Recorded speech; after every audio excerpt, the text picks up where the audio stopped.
Сизге кээде дүйнө талкаланып калгандай сезилеби? Бир нерсе туура эмес болгондой сезилеби? Башында Кудай дүйнөнү жакшылыкка толтуруп жараткан. Бирок биз өз жолубузду тандап, Кудайга баш ийбедик. Дүйнө талкаланды, аны менен бирге биз да талкаландык. Ыйык китеп бул көрүнүштү күнөө деп атайт. Күнөө биздин иш-аракеттерибиз эле эмес, ал биздин жүрөгүбүздүн абалы. Биздин баш ийбегенибиздин натыйжасы өлүм, өмүр булагынан айрылуу.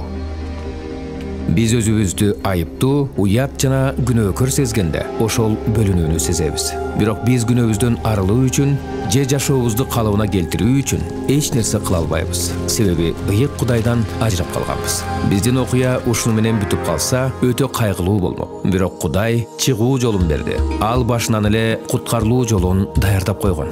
Кудай биздин ата-бабаларыбызга өзүнүн планын ачып берди. Ыйык китеп боюнча Ыбрайым Кудайдын алдында ишенимдеги адил адам.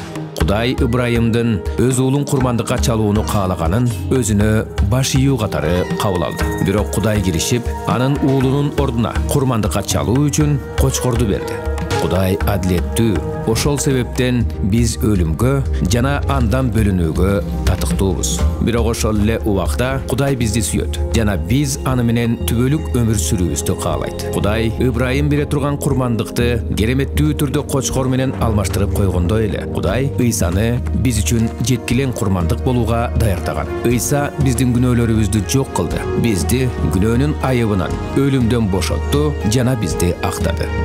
Толук Кудай болгон Ыйса биздин дүйнөгө келип, жеткилең өмүр сүрүү үчүн адамга айланды.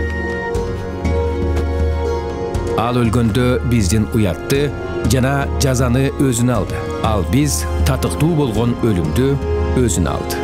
3 күндөн кийин ал эч качан кайра өлбөс үчүн тирилди. Бул ыйык китептин жакшы кабары. Кудай бизге өзү менен чогуу, түбөлүк өмүр сүрүү үчүн мүмкүнчүлүк берди.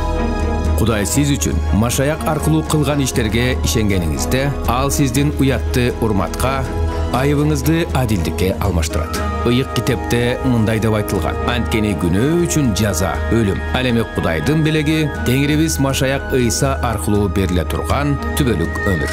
Бирок бул белекти кабыл алганда гана ал сиздики болот. Сиз бул белекти сыйынуу менен каалаган убакта кабыл ала аласыз. Эгем Иса, мен сизге муктажмын. Мени күнөөмдүн жазасынан куткарыш үчүн өзүңүздү курмандыкка бергениңиз үчүн рахмат. Мен сиздин белегиңизди кабыл алам жана сизди өзүмдүн куткаруучум жана эгем катары кабыл алам. Менин күнөөлөрүмдү кечирип, мага түбөлүк өмүр бергениңиз үчүн рахмат. Менин жашоомду көзөмөлдөңүзчү. Мени өзүңүз каалагандай адам кылыңызчы. Амин.